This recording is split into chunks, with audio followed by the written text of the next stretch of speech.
Votre présence est importante avec nous maintenant parce que, à l'appel de chrétiens et d'associations du Val d'Oise, nous voulons ce soir faire de la politique autrement. La politique, nous disait Aristote au IVe siècle avant Jésus-Christ, est la plus haute de toutes les sciences, car elle a pour but d'établir le bien de tous au moyen de la justice. C'est dans cette continuité que nous voulons nous inscrire. Simplement, nous remplaçons le bien de tous par le vivre ensemble, parce que nous voulons tout simplement que vivre ensemble, nous voulons dire que oui, c'est possible à Cergy et dans notre beau département, et c'est en même temps possible et en même temps notre espérance que nous voulons partager avec vous ce soir.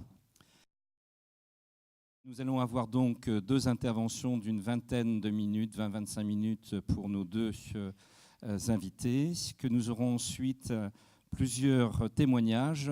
Commençons avec Jean Mercard, rédacteur en chef de la revue Projet, sur le thème « Écouter, comprendre, agir, une démarche chrétienne face à la montée de la droite nationaliste, du populisme et des extrêmes ».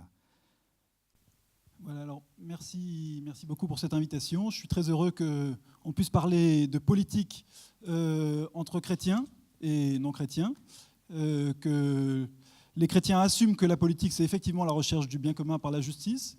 Le CCFD Terre Solidaire et le Secours catholique nous ont fait part en 2015 d'une préoccupation qui était forte chez eux, et qui est la montée de l'extrême droite. Pourquoi ça les préoccupait ? D'abord parce que ça heurtait leurs valeurs en tant que chrétiens.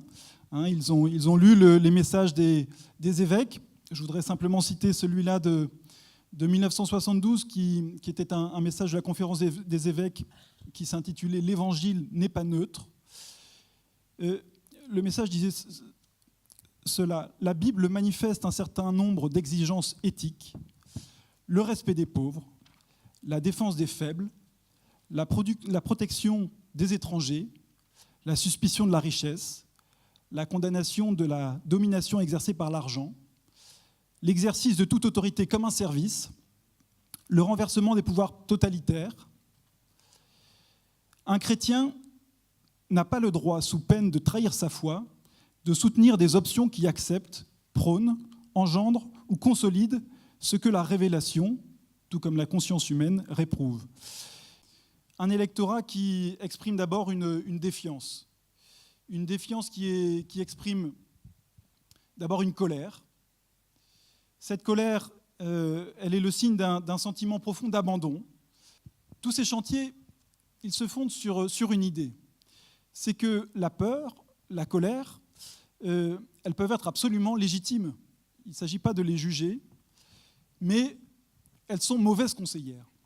La confiance, c'est la réponse évidemment à la défiance. Elle se reconstruit par la rencontre. Guy Orange, président du CCFD Terre Solidaire jusqu'en 2016, pendant plusieurs années. Vous êtes ancien avocat, vous avez choisi de vous engager pour les droits de l'homme, la solidarité internationale, la justice sociale également.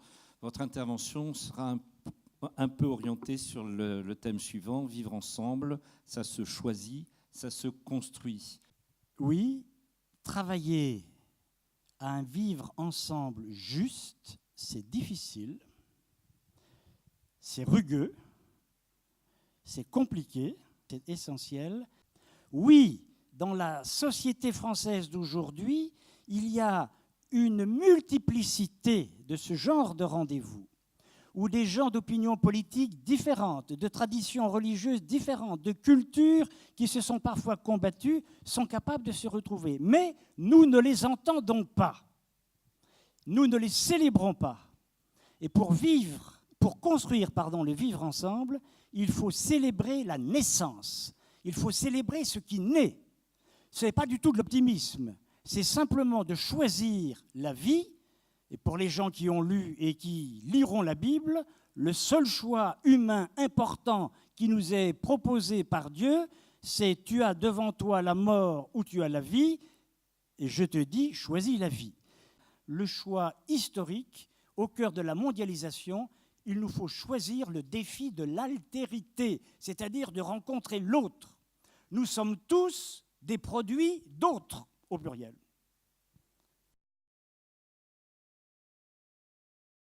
Même dans les meilleures conditions, ce qui était mon cas, un exil est un séisme. Mais je crois aussi qu'ils ont besoin de parler, d'être sécurisés et d'être accueillis en tant que personne.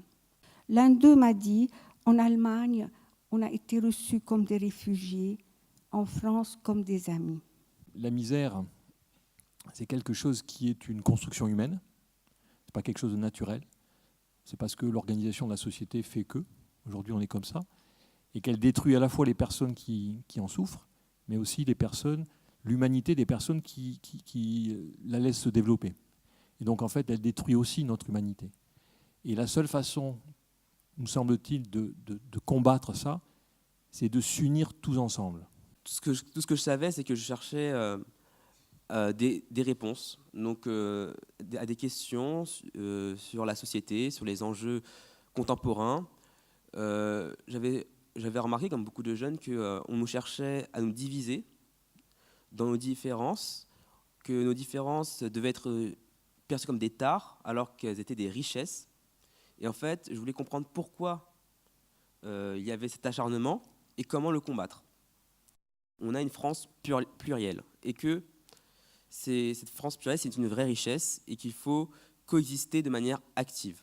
À l'appel du comité interreligieux de Montigny, le 11 décembre dernier, plus de 350 personnes participaient à la marche pour la paix, reliant l'église à la mosquée, pour dire non à l'intolérance, à la violence, et affirmer ainsi que le vivre ensemble est possible. Et après, donc, c'était quelque chose de normal, naturel, parce qu'on a brisé un peu la méconnaissance, le bien vivre ensemble. C'est, d'après ce que je viens de voir, là, ce qu'on vient de vous dire, c'est une goutte d'eau, mais avec toutes les gouttes d'eau que je viens d'écouter, je pense que ça fera un long fleuve. Le dialogue ne doit pas être une confrontation de vérité, mais une recherche ensemble, en vérité. Et je trouve que le thème qui nous rassemble, vivre ensemble, c'est possible, consonne bien avec la sauvegarde de la maison commune. Tu n'exploiteras pas l'immigré, tu ne l'opprimeras pas, car vous étiez vous-même des immigrés au pays d'Égypte. Notre réflexion de cet après-midi ne s'arrête pas là, car l'objectif de notre rencontre, c'est de continuer l'échange, le débat et surtout les mises en œuvre là où nous sommes implantés, dans nos divers groupes, dans nos mouvements, dans les paroisses, dans les communautés, dans les quartiers, dans nos partis, peut-être dans nos syndicats, etc. Oui, vivre ensemble, c'est possible, c'est même bon, c'est très bon. Merci, Père Daniel Ducasse, pour ces mots de conclusion.